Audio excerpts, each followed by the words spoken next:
Hello friends, welcome to my channel. और target series में आप सभी लोगों का स्वागत है। आपको पता है कि टारगेट सीरीज के तहत मैं प्रतिदिन 30 से 40 मिसलेनियस टाइप प्रश्न आप लोग के समक्ष प्रस्तुत करता हूं।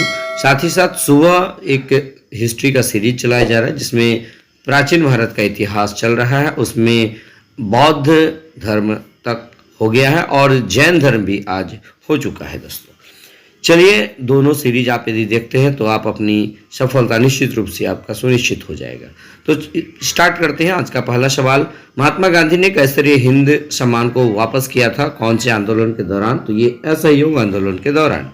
1920 के नागपुर के आईएनसी के अधिवेशन में असहयोग के प्रस्ताव को प्रस्तावित किया था किसने?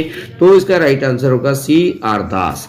यानी असहयोग आंदोलन के प्रस्ताव को चित्तरंजन दास ने प्रस्तुत किया था। ये कांग्रेस के नागपुर अधिवेशन 1920 में। महात्मा गांधी द्वारा चलाया गया प्रथम जन आंदोलन कौन सा था? तो ये असहयोग आंदोलन जो 1920 से 1922 तक चला था, ये पहला जन आंदोलन था। एक वर्ष में स्वराज का नारा गांधी जी ने दिया था। कब दिया था? असहयोग आंदोलन के समय दिया था। असहयोग आंदोलन के दौरान अपनी वकालत छोड़ दी थी। कौन कौन छोड़ा था? चित्तरंजन दास, मोतीलाल नेहरू, राजेंद्र प्रसाद, जवाहरलाल नेहरू, विट्ठल भाई पटेल एवं वल्लभ भाई पटेल। राहुल सांकृत्यायन 1912 में बाबा बना और उसका नाम बाबा रामोदर दास, जो असहयोग आंदोलन के समय छपरा में सक्रिय थे। उसके बाद चौरी चौरा घटना के समय महात्मा गांधी बारदोली में थे। ये भी बात आप शॉर्ट नोट्स में जरूर उतार लीजिएगा। दिल्ली में 24 फरवरी 1922 को आयोजित अखिल भारतीय कांग्रेस समिति की बैठक में असहयोग आंदोलन वापस लेने के लिए गांधी जी के विरुद्ध निंदा प्रस्ताव प्रस्तुत किया था डॉक्टर मुंजे ने। उसके बाद असहयोग आंदोलन के दौरान काशी विद्यापीठ 1920, गुजरात विद्यापीठ 1920 तथा जामिया मिलिया इस्लामिया 1920 में स्थापित किया गया था। असहयोग आंदोलन के दौरान पटना कॉलेज छोड़ा जबकि उसकी परीक्षा के केवल 20 दिन ही बचा था। इसका राइट आंसर क्या होगा? जयप्रकाश नारायण। यानी असहयोग आंदोलन के दौरान पटना कॉलेज छोड़ दिया था जबकि उसकी परीक्षा के 20 दिन ही बचा हुआ था। ये नेता थे जयप्रकाश नारायण। 16 दिसंबर 1922 को इंडिपेंडेंस पार्टी बनाया मदन मोहन मालवीय, मोतीलाल नेहरू ने, दोनों मिलकर के जो है इंडिपेंडेंस यानी स्वतंत्र, ये बहुत स्वराज पार्टी की स्थापना जो भी किया गया था इन लोगों के द्वारा। उसके बाद देखिए, स्वराज पार्टी के निर्माण के लिए कांग्रेस के अध्यक्ष पद से त्यागपत्र दिया था कौन? तो चित्तरंजन दास, जो गया अधिवेशन से अपना त्यागपत्र दिया था। स्वराज आम जनता के लिए होना चाहिए, केवल वर्गों के लिए नहीं के प्रसिद्ध सूत्र की घोषणा CR दास ने किया था।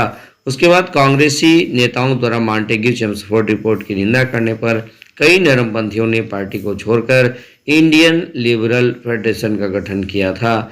उसके बाद देखिएगा, सेंट्रल लेजिस्लेटिव असेंबली का प्रथम भारतीय अध्यक्ष विट्ठल भाई पटेल था। उसके बाद लॉर्ड इरविन के सुझाव पर भारतीयों को साइमन कमीशन से बाहर रखा गया था। यानी कि साइमन कमीशन में कोई भी भारतीय सदस्य नहीं था। इसका सुझाव लॉर्ड इरविन ने दिया था। 1928 में इंडिपेंडेंस फॉर इंडिया लीग का गठन जवाहरलाल नेहरू एवं सुभाष चंद्र बोस ने किया था। यानी कि इंडिपेंडेंस फॉर इंडिया लीग की स्थापना 1928 में जवाहरलाल नेहरू एवं सुभाष चंद्र बोस ने किया था।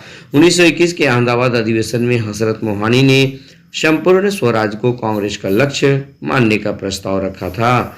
यानी हजरत मोहानी ने संपूर्ण स्वराज को कांग्रेस का लक्ष्य मानने का प्रस्ताव रखा था। उसके बाद नमक सत्याग्रह के समय गांधी जी के गिरफ्तार हो जाने के बाद आंदोलन का नेता अब्बास तैयब जी थे। उसके बाद देखिए, आचार्य विनोबा भावे प्रथम बार गिरफ्तार हुए थे सविनय अवज्ञा आंदोलन के समय। यानी आचार्य विनोबा भावे जो है कब पहली बार गिरफ्तार हुए थे? तो सविनय अवज्ञा आंदोलन के समय, यानी 1930 के आसपास। गांधी जी ने विदेशी पत्रकार वेब मिलर को दांडी मार्च के समय अपने साबरमती आश्रम में ठहराया था। गांधी जी ने विदेशी पत्रकार वेब मिलर को, ये कई बार परीक्षा में पूछा गया है, को दांडी मार्च के समय अपने साबरमती आश्रम में ठहराया था। 1930 में नमक कानून तोड़ने के लिए तंजौर तट पर एक अभियान संगठित किया था, ये C राजगोपालाचारी ने।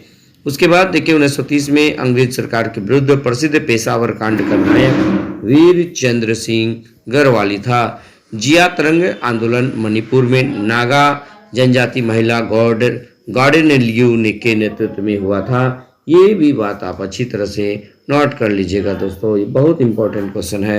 उसके बाद गांधी इरविन समझौता का मुख्य उद्देश्य गोलमेज सम्मेलन में कांग्रेस की भागीदारी सहज करने के लिए था। ये 5 मार्च 1931 ईस्वी को हुआ था, यानी गोलमेज सम्मेलन, ये गांधी इरविन समझौता 5 मार्च 1931 को हुआ था। उसके बाद देखिएगा गांधी इरविन समझौते के हस्ताक्षरित होने में महत्वपूर्ण भूमिका तेज बहादुर सप्रू ने निभाया था। इरविन तथा गांधी जी को 2 महात्मा सरोजिनी नायडू ने कहा था। तो इस प्रकार 5 से 6 मिनट में आप लोगों के समक्ष मैं 30 से 40 प्रश्न प्रस्तुत कर दिया, और ये सभी के सभी परीक्षोपयोगी प्रश्न हैं। आप वीडियो को 1 से 2 बार देख लीजिएगा, ये तमाम प्रश्न आपका निश्चित रूप से हो जाएगा। मैं आप लोग को फिर बार बार कह रहा हूँ कि दोनों सीरीज आप देखते चलिएगा, निश्चित रूप से सफलता सुनिश्चित हो जाएगा दोस्तों। तो बस आप लोग को यदि अच्छा लगे तो लाइक शेयर और कमेंट जरूर कीजिएगा। बस आज इतना ही, धन्यवाद।